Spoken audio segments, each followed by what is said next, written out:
The fall of the year has some things happening that doesn't happen in a lot of other times of the year. I'm going to let you guess what I'm thinking. What do you think I am, Jimmy, your wife?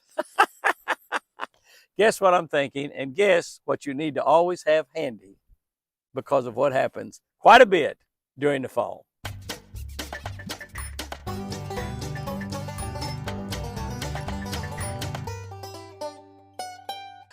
Good morning, guys and girls. October 26th. We're going to read this one together. I didn't pre-read this before I opened the book.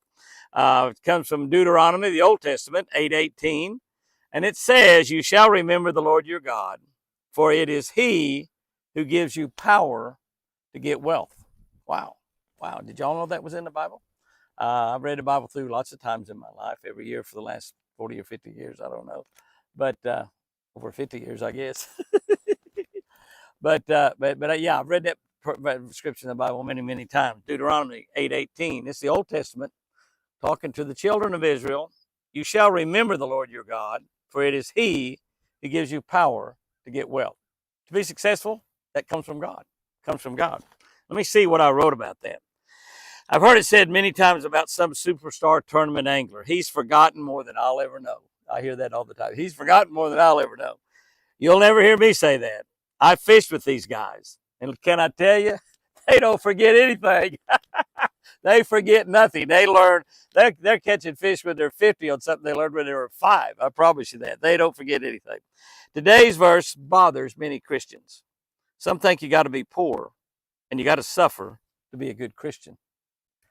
Well, one thing you think about that, I just popped into my mind, is a lot of people that's got a lot of money do a lot of suffering as well.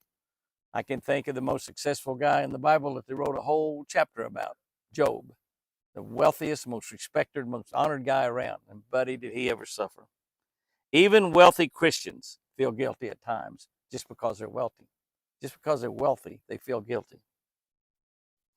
This magnificent story lets us know that God created wealth because it tells about God telling Abraham that he would give him and his descendants hundreds of thousands, maybe even millions of acres of land. How'd you like to own hundreds of thousands of acres of land? If God come down and told you, when you're really old, like Abraham was, I am going to give you and your descendants hundreds of thousands of acres of land. He must have thought, well, I know what he thought because it says so in the Bible. He thought, I'm too old to have kids. For one thing, I don't have any kids. And then he thought, I'm just a sheep herder. I'm a camel jockey. I'm a farmer. How am I going to acquire millions of acres? But you know what? He did. He did. Does that sound like a God who wants you and me to be poor and suffering? I don't think so. Not every Christian will become financially wealthy. Absolute fact.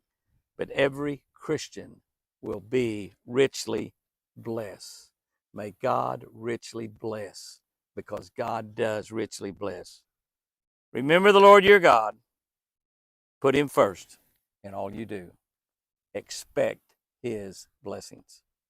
He'll chase you down to give them to you. Here's our tip for today. Always have a rod handy with a good. You figure out what the fish were doing this time of the year, but they don't do a lot in other times of the year? Schooling. That's right. They school in the fall. Shad come to the top. They school a lot. So always have a rod handy with a good schooling fish bait in it, ready to throw this time of the year. Have it ready. Have it handy. Maybe a rattle bait, a rattling crankbait is good. Something you can throw a long way. A small spoon you can throw out there. It's like a 3/4 ounce spoon you can throw out there, wind back in across the top of the water. Something that you can fish for school fish, and it's a good school fish bait. And it needs to be something you can make a long cast with, because generally they come up just a little bit further out than you can normally cast. Guys and girls, have you a great one out there. And remember, I surely love you.